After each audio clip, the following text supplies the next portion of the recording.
Hello, and welcome to the podcast, The Other Woman and the Wife, where we discuss why infidelity exists and what we can learn from it. Today, I'm joined by Carolina. Welcome to the podcast. How are you? Thank you. Great. Doing fine all the way from Africa. It's so good to have you on the podcast. And just to give the listeners a little insight into how I met you, after the account went viral on Instagram, you came into my DMs and you were like, this is so crazy that you're doing this, because you recently had a comment on Lauren LaRusso's post, Kind of Go Wild. Correct. Yeah, tell me about that experience for you and kind of what it all led up to. Yeah, so I had been following her for a while. I mean, I guess 7 months or 8 months now, right? And I mean, I've been following her because, of course, I have a story of infidelity. And in my case, we both left our marriages and got together and got married. So, and I'm also a therapist, so it all came together. I said, oh, this is interesting content, something that I had never seen before. So I was just following her. And then one post she put up was talking about what makes somebody leave the marriage for the affair, right? And like certain reasons. And I decided to comment on it, to say that's exactly what happened in my case, and this is what happened, and this is what we went through. And then I got millions of, not millions, obviously, but I got hundreds of comments to that comment, and a lot of suddenly people private messaging me, and saying how they were going through the same thing or how my comment had inspired them. It was just such a shocker as to how big this became. I mean, I had no idea that this comment would produce this, at least in my world. Like I said, hundreds of people commenting on my comment was a lot. And then these women, they were all women that private messaged me. I decided to make a group to talk to them. So we have a private group on Instagram in which we talk, we give support to each other. And lo and behold, after I think maybe a month of this or maybe 2 months of this going on, you show up on my feed and with your amazing community. And I was like, this is exactly what kind of these women needed and we're searching for. And then I contacted you saying, this is amazing work you're doing. I could see just from just tipping the toe in that river, what came out of it. And so that you were definitely doing was an important work and so significant to everybody. Really, not just people in affairs, but people that are going through trying to understand themselves while in a relationship, which is 100% of the time, right? We are trying to understand who we are, and we are relational beings. So we can only understand ourselves when we are in a relationship. So I think it's amazing that there's a space to talk about that. Yeah. That's how I loved when you and I had gone back and forth kind of just in the DMs, and then we migrated into having a real-time conversation.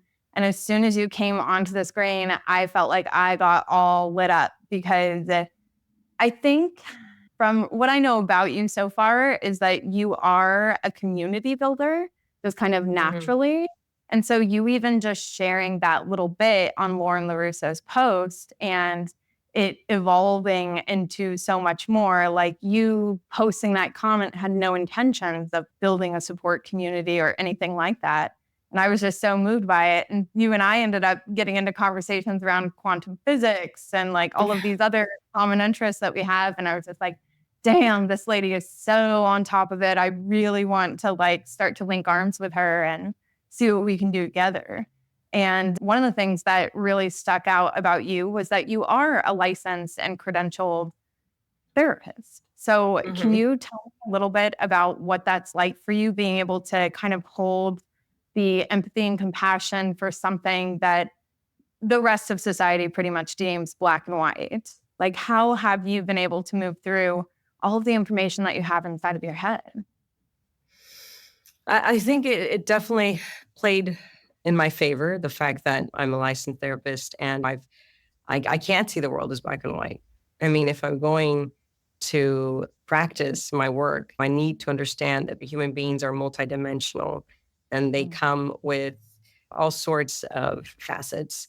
And not one is better than the other, but our job is to kind of see which one is more efficient or functional for that human being at that moment, right? So I feel like that helped me navigate my own struggles, of course, because when it came down to it, I understood that. Here's the thing, like I remember when it was the moment that I said, I cannot be in this marriage anymore. I had not met my future husband or my affair partner at the time, but it was the day that my sister came to visit me with her now current husband, but back then fiance or boyfriend. And I felt envy. And there I was like, this is telling me something so deep about me and where I am, right? And I don't want to be that person. I don't want to become that person. And I know exactly where that's going to lead me. And I think, again, I think that was also a lot due to my work as a therapist, that you kind of know which emotions foster into something else, right? And where it can lead you. And so I decided back then that I had to have an exit plan. And I started actually doing coaching. I hired a coach back then who didn't work out because she was very biased and a type of coach that at least I also did coaching. I have a license in coaching. And the guy that I hired, for some reason, he started entering with religion. I don't know what it was. I mean, when he sold himself, it was nothing like that. Yeah, it was like, and he was going that way where, oh, you got to think about your. So I was like, what is this? Like, why am I talking to this person? But I hired a coach to kind of understand how I was going to do this. I talked to my husband back then because we were expats. And I think a lot of people don't know, but expat is a complicated life. We're very dependent on our partners if we're a traveling spouse, right? Because we move our whole lives to be there. Even though I was still working as a therapist, it was much online. So I didn't have a visa to work there. I didn't have a visa to stay there. So I needed to figure out, like, logistically and financially how to get there. But before I did, I met my current husband, who obviously came out of the blue and hit me like a shooting star, so to speak. So kind of, at the moment that I also had, of course, opened up that door inside of me. Yeah, that was how kind of it went through. The exit plan presented itself. Yeah, the exit plan kind of, which is interesting because it sounds like, yeah, then you took the easy way out, right? And I had done, again, I was finishing a master's because I thought after this master's in education, because I figured the only way that I could get my kids to school was by working further school, all these things in my head, right? But yeah, I hadn't planned. I was ready, and I could feel that I was ready for a different relationship. That was very clear to me. Like, I wanted a different relationship. I wanted a different space in that relationship also, right? And my ex-husband was a great person. He is a great person, but we had very little connection, a very little authentic connection, which is, again, interesting coming from a therapist, right? Because that's what we preach, authenticity and being authentic. But it doesn't matter if you're a therapist or if you're a rocket scientist or if you're a teacher, whatever it is. I think that being authentic is part of negotiating with the world. And it's not always obvious, or it's not always even in your control, all of it. Does that make sense? Yeah, it totally does. It absolutely does make sense, because to not be able to practice what you preach, and knowing that it's not something that you can just turn a light switch on and off, as far as making the moves that need to occur. So yeah, it totally does make sense to me. Can you tell me a little bit about what that initial, you said, what did you say, the stars, kind of like he struck you like stars? That's it. What was that? He came in very intensely because he was in his own journey, right? He was in his own journey. And I wasn't his first affair. So I kid around and I say, you were hunting. I mean, you came on just on the ground saying, and so he came in very intense because he had just arrived in where we were living at the time, or posting at the time. So me and my ex-husband were from the Brazilian embassy, and he was from another embassy, and he had just arrived. I think it was a month before I met him. And really quickly, he made it very clear that he was interested. And I thought it was very odd. So the first question I asked him was, do you have an open relationship? I mean, what is this? Do you have an open relationship? Because how are you being so, because we were inside the diplomatic community, we had a lot of events together, right? So at one event, just to give you an idea, I got there and there was two round tables. And when the host said, please come in and eat, he goes up and he says, listen, none of this husband sitting with wife kind of crap. We sit separately, please. So, and I was looking at him, is he crazy? What does he do? And then he was and the funny thing is that everybody obeyed. So, they all stood up and wives went, or the couples separated, and I went towards his table and he said, and you sit next to me. So he was very intense and very determined, which scared me a bit in the beginning, I have to say, because I thought this impulsivity, this desperation, really, because that's what it was, is a sign of something else, right? It's not really me that he's after. It's obviously he wants an escape. So a little did he know, poor thing, that he was going to get into, a lot of deep conversations before he could head completely in. So I think that's what made it different. He was when I stopped and said, okay, buddy, what's going on? You're obviously, your speed and your rhythm, there's something going on. What do you run away from? And I hit him with the questions at our very first encounter. And then he was very open to it. All of a sudden, I could see him. What types of questions? I'm dying to know what types of questions, because I feel like our stories are so freaking similar. Funny, huh? Yeah. Yeah. And I think it's no coincidence that we both ended up marrying, right, our affair partners, because I think there was this very deep openness from the very beginning. Like I asked him, first of all, what's going on? Is this an open relationship? And he's like, no, it's not an open relationship. I was like, you're acting like you have an open relationship. You're like texting me and calling me all the time. And it seems like you don't even care who's around, that you tell me to sit next to you. And he said, no, I said, and then I asked, have you done this before? Because this doesn't look like this is your first time. And he goes, I've done it before. You're right. I actually he had recently ended an affair. And I said, why did you end it? What happened? So this was before we ever got physical or got any, or, really fell for each other, I guess. Because I do believe that even though he was interested in me or something, he says he fell in love immediately. That's his story, that he saw me, he fell in love. I think that what he fell in love with at that moment was the idea, right, of being able to escape the life that he was in, or the hell that he was in. I'm not talking that who he was living in was hell, but, his own mental hell. And so, yeah, so I started asking all these questions, and he said, yeah, I had an affair before, and I ended it because I felt like she didn't want anything more. I said, oh, so what does that mean? So you want something more? And then he got confused, like, you want something more? What does that mean? So it's okay if your wife does it, I guess, then, right? Because then he goes, no, it's not okay if she does it. And what's this double standard? I don't understand. So it was a lot of, it was a deep dive into what he wanted. So when you say deep question, you're saying like deeply personal questions. And I love that he hit you with the honesty. Like he wasn't going to immediately start by lying to you. Right. But exactly. That's what kept me. That's what kept me coming back. Yeah.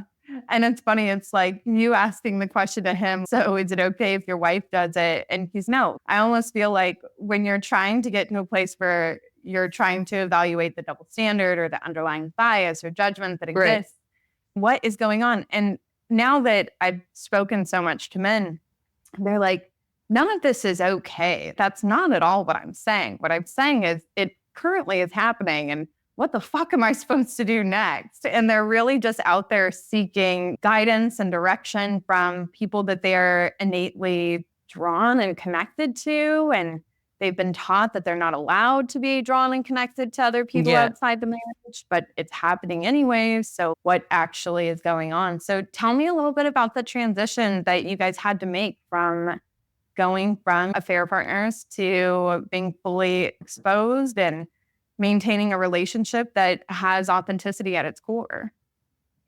Yeah. So I think one thing that happened was that we were very, like I said, honest with each other from all the transitions that we went through. And we went through a couple before we even transitioned to marriage, right? So the first was, okay, are we doing this? Are we having an affair, right? And for me, it was a bit more difficult, but we were like, okay, so we'll do this kind of thing, but that's it. That's what it is. Because I have a plan, right? I have an exit plan. And this is, I guess, what I will do while I do my other stuff, which it sounds incredibly selfish because it was the way that I could manage being in I that. don't think it sounds selfish at all. I think it sounds very self-aware and like you understood exactly what you were going to be doing for yourself. I felt, okay, this is what we're going to do. And at the time I felt, okay, so we're not going to hurt anybody. And you say these things to yourself, right? Like, this is going to be an affair. And then I'm just going to go away. And remember, I'm an expat in a different country. We're going to move away. We're never going to see each other. So you create all these narratives that sound very justifiable, right? And at the time they were, but of course, at some point, and I remember we were then together for 2 months, he turns to me and he says, I don't think this is just an affair. I don't think this is just an affair at all. Like, I feel like I want to be with you. I want to grow with you. I want to have a life with you, out of the closet. We normally kid around that we were in the closet or outside of the closet afterwards. But and then I was taken aback, right? So, okay, what does this mean then? If we're gonna grow life, then what does this mean to my kids? And what does it mean? I mean, he had kids, so he had 2 kids. I have 3. Well, he still does have 2 kids. I had 3 kids, and we were just. So I was very taken aback at that. So we had a couple of conversations and fallouts as well to kind of think through, is this what we really want? Do you know what that means? Because I told him, we're going to be the bad guys. We're going to be, are you ready for that? Are you ready? What are you going to do with your kids? I said, can you live without them? Because that's what's going to happen. It's not that your kids are going to stay here in a posting, right? Outside of your country with your ex. And I think that was the biggest thing for us, to be honest, because one thing is for you to get divorced and you live in the same city. Right. And another is that you're going to have to say goodbye to your kids. And, and I told him very early on, I said, I cannot live without my kids. So that's not like on the table. And it's fine if you can't, I understand. So he had then his moment of, which actually I fell in love with him more then because I saw that it was an important question for him. In the beginning when he was like, no, we'll make it work it out. And I felt it like, he's not thinking it through. Like it's not a light thing to say that your kids are going to go back to Europe and live miles and miles away from you, that you're not going to be able to see them. And then what happened was one of his kids fell and broke a tooth, the smaller one, and he was devastated. And I said, when you're not going to be able to see him if he breaks an arm. I mean, yeah, sure, you can fly, but you know what I mean? Like, you're not going to be there to hold him. Yeah. Is that something that you're willing to do? And then at first he said, no, I'm not, you're right. So I said, I understand. I totally understand. I wish you well. And I went home and cried my eyes out, lost, I think in a week, 3 kilos probably. Wow. I was just like, and so did he, I think. But, after it lasted a week, because after a week he called and he said, I can't do it. I've come to realize that I know I won't be able to hold him when, and I get emotional when I think about it. But he says, I know I'm not going to be able to hold him if he breaks his arm or whatever. But I know I'll be a better father all around, because right now I'm not present. I'm a workaholic. I'm not at home. And I will resent them. I will resent them for the rest of my life. So, and then he said, and I know down deep in my heart that you're going to be an addition to their lives. So that was kind of where we really decided, okay, we're going to go ahead. And again, I think this forced us to have a lot of conversations that newlywed couples normally don't even have. Bingo. Abso-fucking-lutely. Abso-fucking-lutely. You have so much more reality at play when your relationship begins the way that it did. And I think that the assessment of reality, what can be, what can't be, is so important to building a relationship that can weather the fucking storm, really. And geez, you and I really do have a lot of stuff in common. So what you guys thinking back then, this is how the relationship with the kids is going to materialize in the future should we make this decision. If you are the other woman in your relationship and you love this podcast, you would love the Other Women community. The Other Women community is a membership program designed to help other women just like you reclaim their relationship with themselves and heal from their affair. We provide a safe and supportive environment for you to open up and talk about your experiences. We give you the tools and resources you need to grow into an authentic, empowered individual. If you're ready to take the next step in your healing journey, head on over to theotherwomanandthewife.com/community to learn more about the membership and all it has to offer. All right, let's jump back into the episode. Now that you're in the reality of your relationship being what it is, what is the relationship like between him and the kids? So with my kids, it's great. Of course, nothing's perfect, but I think what my ex-husband and I were able to do was, when it came down to it, we did talk a lot and we did exit therapy. And, and I think we decided not that he didn't have his issues, and he also had his moments of anger, and rightly so. But I think very early on, he decided not to put the kids in the middle. So he freed the kids. He freed our kids, our biological kids, to love whoever they wanted, to connect to whoever they wanted, right? So my biological kids were free to, he never, ever said anything bad about my current husband or mommy did this or that. It was all about, that was not the kids' issue. So it was just about, when are you going to see daddy? How are we going to handle this? What do they need? This and that. And that was it. So my kids came in, and even though my oldest one, of course, was resistant in the beginning. We said, Mom, I don't want you to get married to anybody else, which is natural. Of course, the child, all he knows is that world. So, and being a diplomat's daughter and married a diplomat, I know that transitions, we talk about transitions, and a divorce is a transition just like moving countries is to a kid. And we tend to stigmatize divorce a lot. But when we have, like I said, when we're taking kids to Zambia and then to Italy and then to Germany and then to Brazil, nobody's saying anything about, oh my God, poor kids, blah, blah. One or two people say. But normally it's this life of glory, but when it's divorce, you're gonna ruin their lives. You're gonna do that, and I'm saying, actually, moving countries is much more psychologically stressing to a kid than divorce, if it's not a high conflict divorce, right?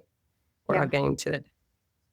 So, but answering your question, so my kids slowly started having a bond with him. Nowadays, they're proud to say he's my stepfather. And my oldest is hilarious. My oldest completely just took on the narrative of our family. So whenever I say, oh, I have 4 kids, he says, no, Mom, you have 6 kids. Don't forget your bonus children. And I said, yes, I have 6 kids. You're right. So he's or the other day we were in a formal diplomatic dinner, and I had the kids sit down to dine with us because we were few.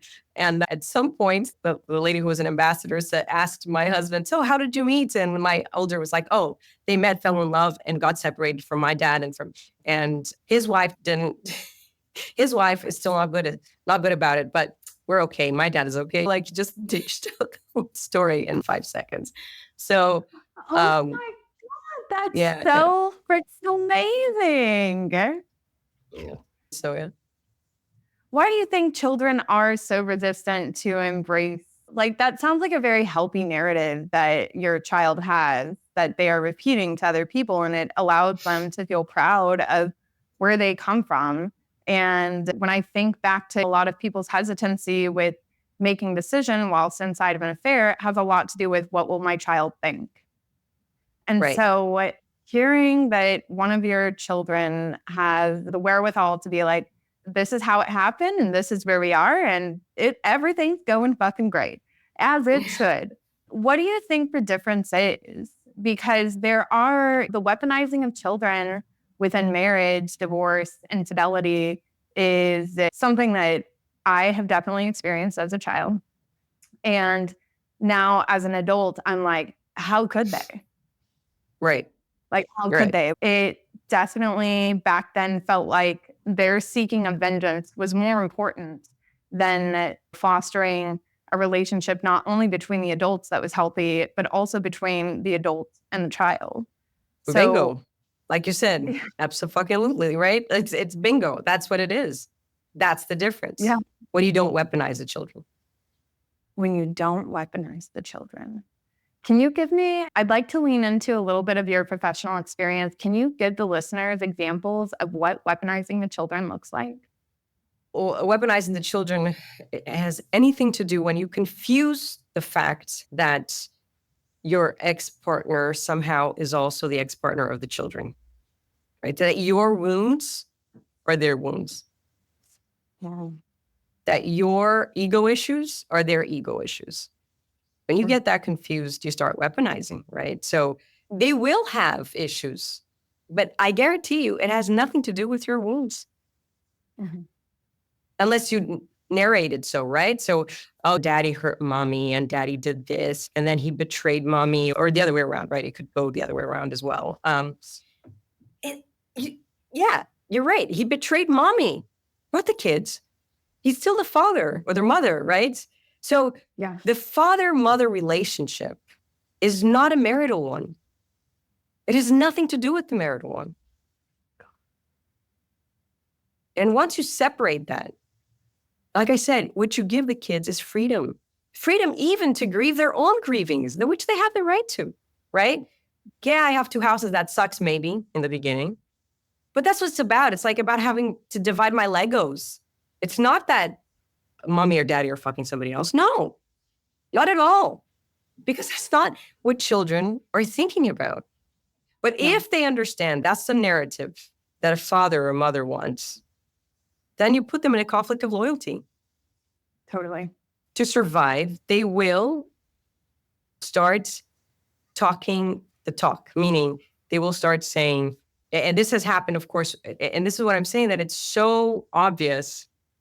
And it could have been a case study where my children, and so me and my ex-husband, we have never made it an issue about, what happened within the marriage or what happened after in the marriage. And we've always made it an issue about co-parenting. So what games are they going to play? What religious values we're going to give or none, right? What these things. But with the other side, with my current husband's ex, the children are weaponized. So we see the conflicts. We see how in their narrative, poor things, how they split. They completely split. When they come to our house and they are welcomed by my children, of course, right? And in their house, that there's a whole narrative about how in the beginning, she said, they can go to you and visit you, but only without her for 2 years, So again, what has the children got to do? The father has the full right, or the mother has the full right to live their full lives and experience their children within their full lives. That is a part of parental alienation. When you dictate the other partner or the co-parent, right, how they have to show up to the children. Because then that's giving the narrative of the children of what is accepted and what is not, of course. And so, of course, in their narrative, they understood very clearly that what was not accepted was me. Right? And his youngest son was 3 years old when they got separated. And when he came to us 1 year later, because it took 1 year for him in court to be able to, not to see his children because he was able to go there, but to actually bring them to his house, to his life, right? And by that time, I had just gotten pregnant. So can you imagine? We were trying to blend a family and have them understand that this was their new family while there was a whole narrative in. And in his case, too, unfortunately, also, his mother stopped talking to him. So very Catholic, right? Very extremely Catholic. His sister stopped talking to him and only talks to the ex. So what the children see is that when we do something wrong, we're cut off, right? So we can't do something wrong, because what they're learning is that if you don't obey the rules of this family, then you're going to be cut off. So when they're there's a whole narrative of this and that. They don't like this. They don't like that. When they come to us, it's impressive. They don't even call their mother. They don't want to call their mother. Which I find sad because, it's like, and we say that the little one would run away. He didn't want to talk to her. But not because he doesn't love her, but because he cannot, obviously, as a 4-year-old, a 5-year-old, he doesn't know how to hold these two truths. He doesn't know how to come up and show her that he's actually having a good time. Right. That he actually loves being here. The guilt that the children feel when they're at the other parent's house who is so demonized and villainized inside the other home. I mean, I can even attest that this is something that a child will carry lifelong. Like, my biological parents cannot be in the same room to this day. And the other day I was at my father's house and one of my children had my biological mom on her watch. And as soon as I heard my biological mom's voice present inside of my biological father's house, I was like, oh shit. There's this overwhelming sensation of like, I need to keep these two at peace. And now that I'm an adult, I'm like, I guess I can laugh about this now and see how it all goes down. Let's see how this whole thing kind of just erupts. But at the same time, I'm like witnessing my 6-year-old be so excited. Like, she doesn't carry any of the stuff that I carry, right? Correct. So when she's free, having that, right? She's free. Yeah, totally. She's free to enjoy both of them, even in the same room, because she has no context. She does not require that context in order to show up inside the relationship. And that's something that I'm like incredibly proud of. Incredibly proud that I can foster a relationship between grandparent and grandchild and not let any of the mess of the past ruin what is there in the present moment or what will exist in the future. And I'm definitely fucking proud of myself for that. And I'm proud of Yes. I do. I feel immensely proud of it. And every single time I hear any type of a story that I hear from clients or whatever about how the children are weaponized and inside of these very tricky situations, I immediately put my focus on the person who's talking to me. And I'm like, okay, so let's focus more on how you want to show up as the co-parent you want to be inside of this situation, rather than trying to figure out how to get the other parent to do what you want. Otherwise, you're just playing into the fucking game. Yes. And it's not a fun game. 100%. Man, I did not know you and I had that in common, because Stan was an expat in Asia when everything had went down. And I had it inside of my head because I come from a blended family that like, oh, if you end up choosing to leave this marriage and pursue a relationship with me, we'll just have a blended family and that'll be that. But when you're an expat and you have children with someone who is of that country, you lose all power in the circumstance. You have no choice. You have no rights. You have nothing.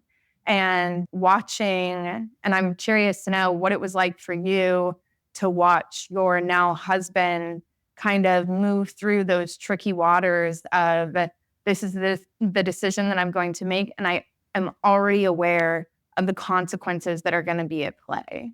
Because for me, I wanted to hop on the phone with his ex-wife and be like, yo, we can keep this down. And Sam, very much, you're not going to do that. You don't speak the same language. You don't have the same culture. There's no way this is going to happen. And I was like, okay, fine.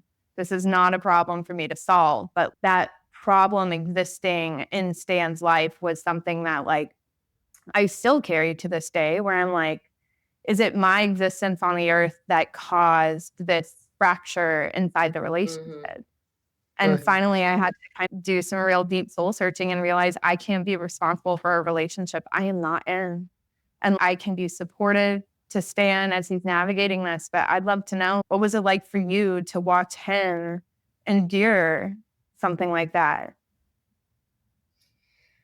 I mean, it's hard. Of course it's hard. It takes its toll to see the person you love suffer, knowing that, like you said, he loses all power, he loses all control, But I think what we've done, and so we've tried to get as much support as possible. We hired a co-parenting coach, right, as well, to Mhm. make him understand also, like, how do I navigate this without trying to control her, right? Without trying, like, how do I show up to the kids?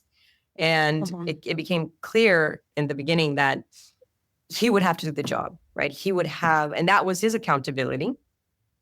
Yeah. And also the accountability, like I said, that he wasn't there to start with before, meaning he was a very absent father. So he wasn't just compensating for the fact that there was this huge transition in the kid's life Mhm. that he had to be present for, but also he had to or not but build the bond that he had never built before. Yeah. So being very aware of that, he had to do the job, which meant investing money on going and taking planes more than we would like to, right? Yeah. So that's how I could support him, right? So I said, yes, absolutely. Go, showing up every day, because now of course, with internet, it becomes a little bit easier. Buying iPads for them and delivering at their door and saying, this is how you're going to talk to daddy. All these things put in place. Again, the amazing thing is that bonds can be created in any model. And to Mhm. say that you can only have a father or a motherly bond with your child within a family traditional system is crazy. I mean, how Yeah. many of us grew up with distant fathers or distant mothers, right, in the same household? Yeah. And I think for him, what became very, very clear was that for the first time, he felt like a father. So that kind of compensated the fact that he wasn't there every day, but Yeah. he was talking to them every day. He was doing parent-teacher conference, something he had never done in his life, talking to Yeah. teachers. The good thing is that the triangulation stopped, right? So he could get to his kids without her in a way, right? Maybe not Yeah. physically, but in an emotional way, yes. Mhm. Because before it was always through her, conveniently for both, I guess, during the marriage. Yeah. But so again, it's about rethinking your role in your space. It's also about what you said. Well, you're proud of yourself because you're an adult. You decided to be an adult. Because when we are adults, we let children be children. But if we're Yeah. fighting amongst ourselves, right, about this, you don't come to the party, or I don't come back, or we don't take pictures. We're in fifth grade. It's like Yeah. when we decide to be adults, children can be children.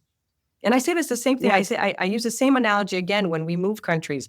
What we've known from studies of third culture kids, which are kids that move from country to country, if the parent moves to a country with the kid and he hates that country, the parents say, always talking bad about the country, oh, this sucks, and the food here sucks, and da, da, da, da. Guess what happens to the kid? What? The kid is not free to enjoy or not enjoy his experience on his own. You see, even the parent has such an important role in terms of when the transition happens to really be self-aware of what belongs to me and me only. What are my wounds that I have to lick? What are my ego wounds? Even when you move countries, right? And if you're bad mouthing the country all the time, that's your experience. That's your experience. Yeah. But Totally. you're unconsciously telling your kids normally, right? That's how they have to behave as well. But that's again, it's a loyalty conflict. The kids are not allowed to enjoy or make friends as much. And this is scientific. This is studies we have that kids are not able to engage if the parent doesn't decide to engage. So think of it in divorce terms. It's the same thing. If one parent decides that this is hell land, right? Divorce is hell land and everything is miserable and we're miserable, then that's what you're giving the kid. The good thing about divorce, though, unlike moving countries, is that in moving countries, you can't really escape that narrative because you're with that narrative all the time. But in divorce, you at least can have another parent who gives you another narrative. Yeah. And that's what you're saying about if you take care of your own garden, right? If you take care of it and you make them feel that here they're free to love who they want, they're free to say whatever they want, they're free. We're not going to make them. Mommy is welcome. Mommy is welcome all the time in their imagination and in the things that relate to her in Greece because she's from Greece. So we really honor that culture and everything in it. Then that's all we can do, right? Yeah. Absolutely. For the listeners who do not know what triangulation is, I'd love for you to kind of describe it and give an example, because that's one thing where when I started the community early on, one of my favorite, and she's been on the podcast too, Grace, when her therapist described to her what triangulation was, she finally understood how she was under the thumb of so many other people. So I'd love for you to kind of describe it and what you understand it to be. So triangulation happens in any situation where it happens in many situations, actually. And some of them are very common and not, you would not say it's unhealthy. For example, every time that I call you to speak about somebody else, Chelsea, so-and-so did this and that, that's a form of triangulation, because I'm not honoring the dyad. The dyad is the most difficult of all relationships because it means that I have to confront you and you me. And this confrontation normally is very difficult for any human being. So we tend to triangulize to disperse our feelings of anxiety, right? So we'll call mom to talk about her sister. That's a form of triangulation, right? But I mean, you have these little forms, but it becomes, I think, dysfunctional when a person is continuously used, a third person or third party is continuously used for you to live through them or get what you want using that person. So I'll give you an example. For example, in a marriage, what you can say, and this would happen with my ex-partner, right? You'd say, oh, you have to kiss me in front of the kids so that they know that I belong to you because my kid thinks that I belong to him. Right? So that's a form of triangulation where she's using the kid to get the husband to kiss her. So even though she's not talking directly to the kid, you see, there's a form of triangulation where you have to do this because of the kid. And it's not my want, it's the kid's want. It's the excuse. Right.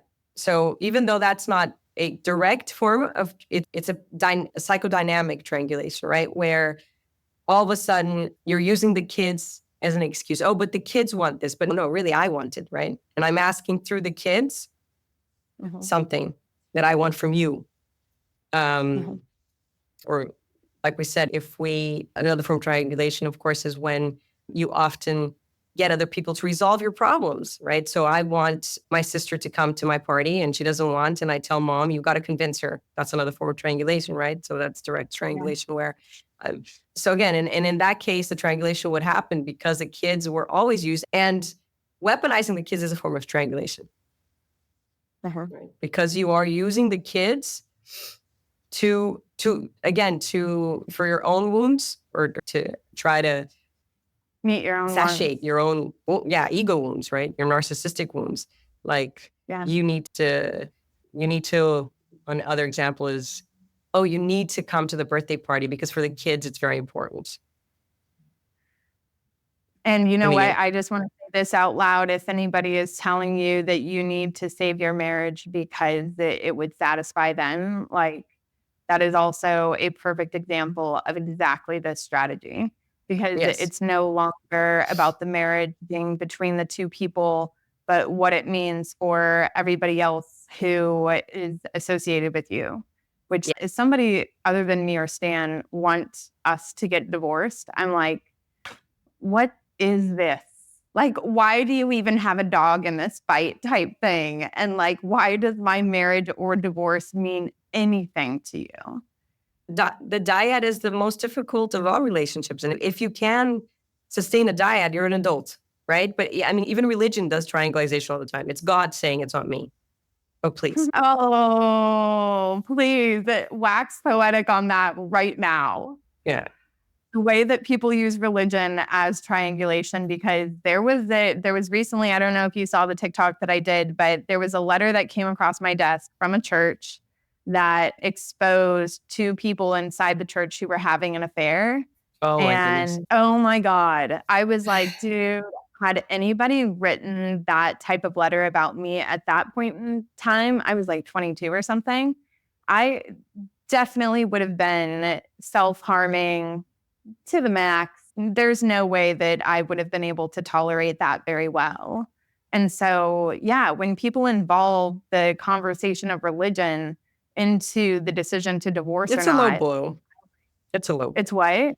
It's a low blow.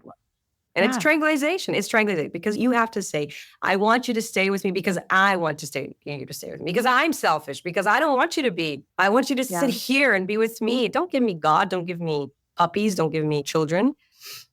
Yeah, Or absolutely. own it. Like, I would like us to try because I love you and I want to grow together. The children have nothing to do with the marital relationship. Nothing. No, they don't. They're not No, they sleeping don't. with But you, it's so interesting. they should not know it. It's so interesting listening to all of the comments that are on my content, and the women will say, "Oh, you're only seeing one version of him. He gets the version of me that has to deal with real life, and the relationship that you guys have has no understanding of real life because you're not doing real life." And that argument never really made much sense to me because my real life doesn't go away because I'm involved in an affair. My real life is still very much present. And so I wonder what your thoughts are on that particular disagreement of the wife being like, the only reason you love him is because he's not as, like poured out because he's not having real life with you. Like it seems so delusional to me to think that your real life all of a sudden doesn't exist because you're engaged in an affair. The thing with an affair, though, which isn't a triangulation, by the way, is that there's no way that any of the parts are actually experiencing full anything. So if he's not experiencing, if she is experiencing him, if the affair partner is experiencing the husband in a way, you can bet also that the wife is not also giving all of her to the husband. What I'm trying to say is that all the parts are split. Yeah. She's also not giving her authenticity, and maybe all she's giving is this very, I don't know, executive, you know what I mean? But all parts are split. That's why the triangulation is so hard to live, because everybody is split. So she is also not getting the full him. She is not giving the full her, for sure, or else there wouldn't be, an affair, right? He is not giving, obviously, full of him to himself, to any of the two, and the affair partner as well. Because yes, you're contained in these spaces, right? So the minute that you seize that triangulation, and that's why I think for me it was important in my journey. At one point, he did say, my current husband said, no, maybe I can't do this. Maybe we just continue as affair. And I said, you know what? I'm not interested in continuing as affair now. I think I want to live a full life. And a full life means both the complicity and the sex and the laughter, and that goes away also in many marriages. So the first relationship that is living half its life is the marital one, if there's an affair. Does that make sense? That's the first relationship that is split. And then, of course, there's only two prerequisites for an affair: a disconnected primary relationship and willing participants. That's it. And neutralizing that piece of it, because a lot of people will come to the conclusion that, in order for an affair to exist, you have to have someone of weak moral character. You have to have people who are willing to be selfish and hurt other people. And I'm like, these are all toxic ass narratives that are not even accurate to the reality of someone who is experiencing an affair. And all those narratives do, I think, is keep people inside the affair. Because if I can sit there and be like, well, it's because I have weak character. Oh, it's because, I don't have morals. I think none of that is helpful at all to the conversation and getting people to move in a direction of their own choosing. And one of the things, Carolina, that you've hit on a few times that I would love for you, and I know we're running out of time, I don't want to take too much of yours, but I also plan to have you in the studio a lot more. I love doing this with you. The differences between a coach and a therapist, and what it is that people should look for, because a lot of the clients that end up coming to me are, I've been in therapy for 6 years and nothing has changed. I want to try something different. And I'm like, this is perfect. I love that you're hitting on the fact that you do need to do something different in order to have a different result. So maybe we could educate the audience a little bit on what coaching is and what therapy is, and when you know that you need to make a different choice, and how you're receiving support and that you can receive both forms of support at the same time. Great. Yeah, that's a great question, actually. I get that a lot too because I'm trained in both. And I think that there's that, how does that saying go? That give me the courage to change what I can. Give me Oh, yeah, the yeah. wisdom. That's How the does it Lord's go? Prayer. Give me the courage to accept the things that I cannot change, and the uh, what is it? Perseverance And is. the wisdom to know the difference, Oh, right? yeah, yeah. Yeah, and the wisdom to know the difference. So I think that in therapy, really what it is, you're looking for that wisdom. So it's a Mhm. very deep, right? And hopefully it's a journey which will take you into the self and the different, and what is it really that you can change, what you can control and what you can't control, and accepting what you can't control, right? But then Mhm. giving honor to that, understanding there has nothing to do with, like you said, moral character or anything like that. So it's a journey of self-acceptance, to put it broadly, right? And of acceptance of the world as well. Knowing or having the wisdom to know when you also have to stand up and change and negotiate with the world. And I think coaching, it works very well for more specific situations in which you want to target something specific. For example, leaving or not leaving your marriage is a good one, right? Mhm. Or opening a business or transitioning from careers. So you want to target a specific transition. So coaching is all about transitions, okay? And or move countries or whatever. And how you're going to navigate that in the best and most efficient way for yourself. So the coach will help you to. So when you're in the coaching phase, you've already decided that's one thing that you can control, right? You've already decided that this is something I can change and I want to change, right? So the coach will kind of guide you into how you can make that change, honoring yourself and being more efficient to yourself. So did I answer your question? Do you feel I answered your Yeah, I question? think so. I think so. You basically said that therapy is a better understanding of self, and coaching is a better understanding of how to get where it is that you want to go. Right. It's from And one place to another, right? So it's also a very future oriented, while therapy can be very past oriented. It can also be very present oriented, but not so much future oriented. Oh, totally, totally. Whenever I first went into this business, I had no idea what coaching was, and I looked poorly upon it for sure. I had my own judgments. I needed to figure out where they came from and shirk them in order for me to authentically go into this business. And one of the things that I realized was that I have had coaches all along the way. They never called yeah. themselves coaches, but I had people by my side who were empowering me and strengthening me to move in a direction of my own choosing, and directions that were really, really good for me.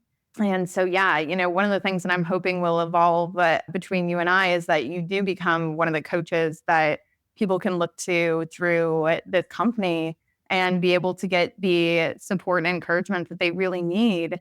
We're currently Absolutely. I'm all in. When we first coaches. talked. Say it again. So I said I'm all in. Count on. I love it. I'm super excited about it. Well, this was our first episode together, and I'm really excited to do more. And I don't want to eat up more of your time, but if there's one thing that you would say to your past self when you were in the midst of making big decisions, what would it be? I think it would be. It's also a very good question. I think I would say that I don't have to justify everything that I'm doing to everybody, and that again, it's okay. It's really okay to be the bad guy for whatever Yeah. that means. You know what I mean? Like in other people's narratives, You also don't because say the bad guy. That's the other thing, is I think we're so hyper focused on finding this like fixated existence of ourselves when really it's a catalyst. It's a moving target. There's evolution is not stagnation. And so when even coming to, yes, yeah, like I tell my clients sometimes, I'm like, are you okay with trusting other people to navigate disappointment? Because you will disappoint people in life. right, And like, exactly. That's a great saying. Yes, that's a great advice. That's yeah, exactly like you have to navigate. I mean, you have to trust people to navigate their own disappointments. And they have the Yeah. right for their disappointments, don't they? Including your Yes, they children. do. Absolutely. Oh my God, I keep getting chills on this freaking podcast episode. It's ridiculous. Well, Carolina, thank you so much for being on the podcast. Thank you, I look Chelsea. forward to doing a lot more with you. Thank you so much for taking the time to listen to this podcast episode. We appreciate your support and would love to hear your thoughts on it. If you've made it this far, you're likely someone who is invested in the journey of being the other woman. We understand that this can be a difficult and complex experience, which is why we offer guided coaching to help you heal and move forward. We encourage you to explore the links in the episode description or visit theotherwomanandthewife.com/coaching to learn more about our exclusive coaching program and apply today. Thank you again for your support, and we look forward to seeing you in the next episode.